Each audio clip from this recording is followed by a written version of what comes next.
Sir, ಇವತ್ತಿನ ಒಂದು ಕಾರ್ಯಕ್ರಮ ಇವತ್ತು ನಮ್ಮ ಮಾದರ್ ಸಮುದಾಯದ ಒಂದು ಕಾರ್ಯಕ್ರಮ ಇತ್ತು. ಅದನ್ನು ಕರೆದಿದ್ರು, ಬಂದಿದ್ದೆ.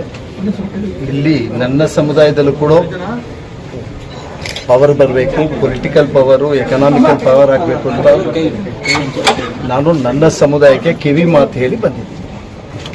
ನಾವು 80 ಲಕ್ಷ ಜನ ಮಾದರಿದ್ದೀವಿ. 30-40 ಲಕ್ಷ ಇರೋರೆಲ್ಲ ಮುಖ್ಯಮಂತ್ರಿಗಳು, 80 ಲಕ್ಷ ಇರೋ ಕೌಮು ಅವ್ರ ಕೆಳಗೆ ಕೆಲಸ ಮಾಡೋರಾಗಿದ್ದೀವಿ. ನನ್ನ ಸಮುದಾಯ ಕೂಡ ನಾನು ಹೇಳೋದೇನು ಅಂದರೆ, ನೀವೆಲ್ಲ ಶಕ್ತಿವಂತರು, ಬುದ್ಧಿವಂತರಾಗಿ, ಒಗ್ಗಟ್ಟಾಗಿ ನಾವು ಒಂದಾಗಿ ಮುಂದಿನ ಭವಿಷ್ಯ, ನಮ್ಮ ಪೀಳಿಗೆ ಭವಿಷ್ಯ, ನಮ್ಮ ಮಕ್ಕಳ ಭವಿಷ್ಯ ಬೇರೆ ಥರ ಮಾಡೋಣ ಅಂತ ನಾನು ಕೇಳಿ.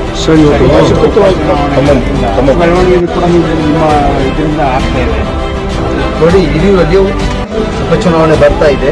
ಅದರಲ್ಲಿ ನಾನು ಸ್ವತಂತ್ರ ಅಭ್ಯರ್ಥಿಯಾಗಿ ಇಳಿತಾ ಇದ್ದೀನಿ. ಅಲ್ಲೂ ಕೂಡ ನನ್ನ ಸಮುದಾಯ 40,000 ಇದ್ದಾರೆ. ನಾನು ಮುಸ್ಲಿಂ ಆಗಿ ಮದುವೆ ಆಗಿ ಮುಸ್ಲಿಂ ಆಗಿ ಬದಲಾವಣೆ ಆಗಿರೋನು. ಅವ್ರು ಕೂಡ ಒಂದು 30,000 ಇದ್ದಾರೆ. ಹಂಗಾಗಿ ನಮ್ಮ ಸಮುದಾಯಗಳು ಒಂದಾದರೆ ಹಿರಿಯೂರಲ್ಲಿ ನಾನು ಈ 2 ಜಾತಿಗೆ ಮಾತ್ರ ಅಲ್ಲ, ಎಲ್ಲ ಕೇಳಿ, ಹೊನ್ನಳ್ಳಿ ಬಾಬು ಅಂತ ಕೇಳಿ ಪ್ರತಿಯೊಬ್ಬರು ಕೂಡ ನನ್ನ ಬಗ್ಗೆ ಒಂಚೂರು ಕೂಡ ಏನು ತಪ್ಪಾಗಿ ಮಾತಾಡಲ್ಲ. ಯಾಕಂದರೆ ಎಲ್ಲರಿಗೂ ಪ್ರೀತಿಯಾಗಿ ನಾನು ನೋಡೋನು. ಬೇರೆ ಜಾತಿಗಳು ಕೂಡ, ಬೇರೆ ಸಮುದಾಯಗಳು ಕೂಡ ನನ್ನ ಹತ್ರ ಯಾರು ಇಲ್ಲ ಅಂತ ಬಂದರೆ ಕೂಡ ನನ್ನ ತಟ್ಟೆಯಲ್ಲಿರೋ ಊಟ ಕೂಡ ಆಯ್ತಪ್ಪ ನೀನು ಮಾಡಪ್ಪ ಇಟ್ಕೊಂಡೋಣ ಬಂದ್ಕೊಡೋಣ ಆ ಥರ ನನಗೆ. ಯಾಕಂದರೆ ಊಟದ ಕಷ್ಟ ನನಗೆ ಗೊತ್ತು. ನಾನು ಬೇರೆಯವ್ರ ಮನೆಯಲ್ಲಿ ಕೆಲಸ ಮಾಡಿ 5ನೇ ಕ್ಲಾಸ್ 6ನೇ ಕ್ಲಾಸ್ ಓದಿ ಇವತ್ತು 1000 ಕೋಟಿ ಒಡೆಯಾಗಿದ್ದೀನಿ. ಹಂಗಾಗಿ ಹೊಟ್ಟೆ ಕಷ್ಟ, ಬಡವನ ಕಷ್ಟ ಏನಂತ ನನಗೆ ಗೊತ್ತು. ಹಂಗಾಗಿ ಅದನ್ನು ಮುನ್ಮಾದರಿಯಾಗಿ ಇಟ್ಕೊಂಡು ಹಿರಿಯೂರು ಕ್ಷೇತ್ರದಲ್ಲಿ ನಾನು ಅಭ್ಯರ್ಥಿ ಆಗ್ತಾ ಇದ್ದೀನಿ.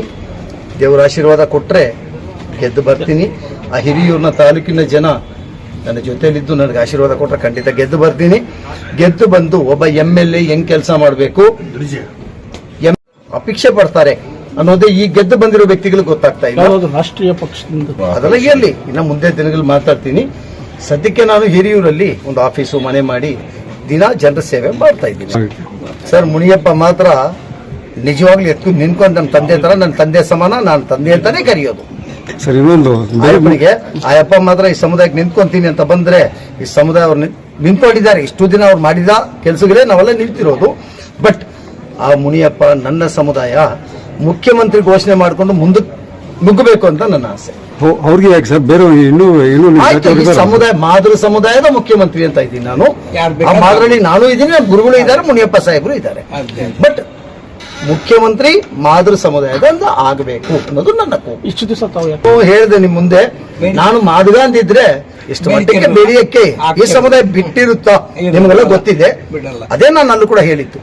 ಇಷ್ಟು ದಿನ ಮುಚ್ಚಿಟ್ಟಿದ್ ಯಾಕಪ್ಪ, ಕಾರಣ ಏನು ಅಂದ್ರೆ ಎಷ್ಟು ಮಾದ್ರಪ್ಪ ಇಷ್ಟು ಗೊತ್ತಿದ್ಯಾ ನಿಮ್ಗೆ? ನಮ್ಮ ಮಾದ್ರ ಕಷ್ಟ ನಮ್ಮ ಗುರುಗಳಿಗೆ, ನಮ್ಮ ಪರಶುರಾಮ ಗುರುಗಳಿಗೆ ಒಂದು ಕಾರ್ಯಕ್ರಮಕ್ಕೊಳಗೆ ಕೂಡ ಬಿಟ್ಟಿಲ್ಲ. ಒಂದು ಕಾರ್ಯಕ್ರಮಕ್ಕೊಳಗೆ ಕೂಡ ಮಾದಗ ಅಂತ ಗೊತ್ತಾಗಿದ್ದ ತಕ್ಷಣ ಒಳಗೆ ಬರಬೇಡ ಅಂತ ಆ ಹೇಳೋ ಸಮುದಾಯನೇ. ಬಟ್ ಇವತ್ತು ನಮ್ಮ ದೊಡ್ಡವರೆಲ್ಲ ಮಾಡಿರೋ ಹೋರಾಟಗಳಿಗೆ ಫಲ ಇವತ್ತು ನಾವು ಕೂಡ ಮಾದ್ರು ಅಂತ ಹೆಮ್ಮೆಯಿಂದ ಹೇಳೋದು ಶಕ್ತಿ ಬಂದಿದೆ. ಆ ಸಂದರ್ಭ ನಾನು ಮಾಡ್ತಾ ಇದ್ದೀನಿ. ಈಗ ಮಾದಿಗರ ಮಾನ್ಯ ಸುಧಾಕರ್ ಸಾಹೇಬರ ಬಗ್ಗೆ ಮಾತಾಡಿದ್ರಿ. ಅವರು ನಮ್ಮ ಮಧ್ಯದಲ್ಲಿ ಇಲ್ಲ. ಆ ಕಾರಣಕ್ಕೆ ನಾನು ಅವ್ರ ಬಗ್ಗೆ ಟೀಕೆ ಮಾಡೋದು ಬೇಡ.